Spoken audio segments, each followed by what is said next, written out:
అందరూ కూడా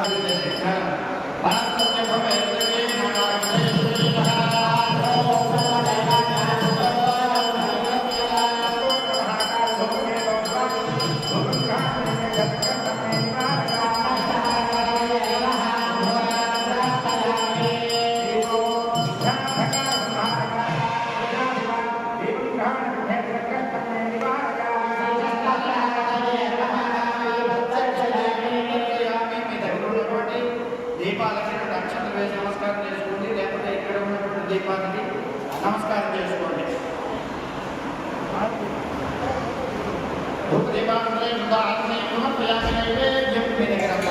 ఓం గం గణపతయే నమః. ఆదిపూజ్యాయ దేవాయ దంతమోదకదారిణే వల్లభ ప్రాణకాంతాయ శ్రీ గణేశాయ మంగళం. అగ్రపుత్రుడు ఆదిదేవుడైనటువంటి స్వయంభూ శ్రీ వరసిద్ధి వినాయక స్వామి దేవస్థానం చిత్తూరు జిల్లా కాణిపాకంలో వెలిసినది అందరికీ విదితమే. ఈరోజు ప్రతి మాసంలాగే ఈ మాసం కూడా స్వామివారికి సంకటహర చతుర్థి వ్రతము రంగరంగ వైభవంగా జరిగినది. తదుపరి స్వామివారు బంగారు రథంతో ఊరేగిస్తారు. శుభం భూయాత్. కాణిపాక నివాసాయ కామితార్థప్రదాయనే కైవల్యానందరూపాయ శ్రీ గణేశాయ మంగళం. అశేష భక్తజనులకు ఉచితమైనటువంటి ప్రతి నెలా జరిగే సంకటహార చతుర్థి ఈరోజు 16వ తేదీ బుధవారం అత్యంత వైభవంగా జరిగింది. ఇంకొద్దిసేపట్లో స్వామివారి యొక్క స్వర్ణరథోత్సవం జరగనుంది.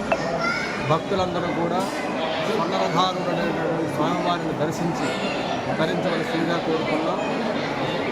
అలాగే వచ్చే నెల 16వ తేదీ మళ్ళీ సంకటహార చతుర్థి వ్రతం వస్తుంది. ఆ రోజు కూడా భక్తులందరూ కూడా విశేష సంఖ్యలో పాల్గొని స్వామివారిని సేవించి ధరించవలసిందిగా కోరుతున్నాం.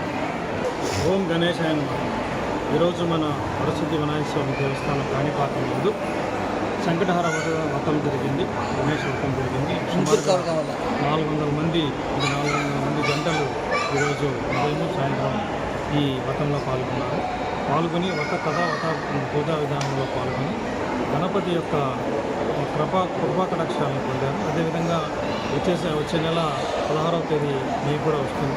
వాళ్ళకి సంబంధించిన అందరు భక్తులందరూ కూడా మరోసారి వినటం, ఆ రోజు కూడా అశేష సంఖ్యలో ఈ కార్యక్రమంలో పాల్గొని భగవంతుని యొక్క గణేశుని యొక్క కృపా కటాక్షాలు పొందవలసిగా